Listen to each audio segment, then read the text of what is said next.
Hello mga kaibigan. Ngayon ikikwento ko ang aking brownout experience.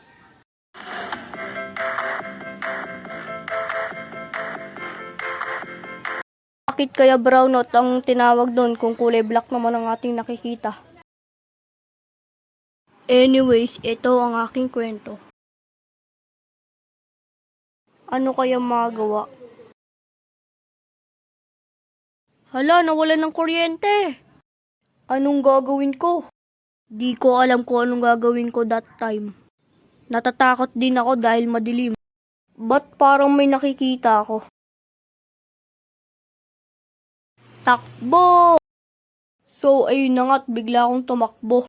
So ayun lang muna guys ang aking brownout experience. Gagawa pa ako ng ibang animation next video.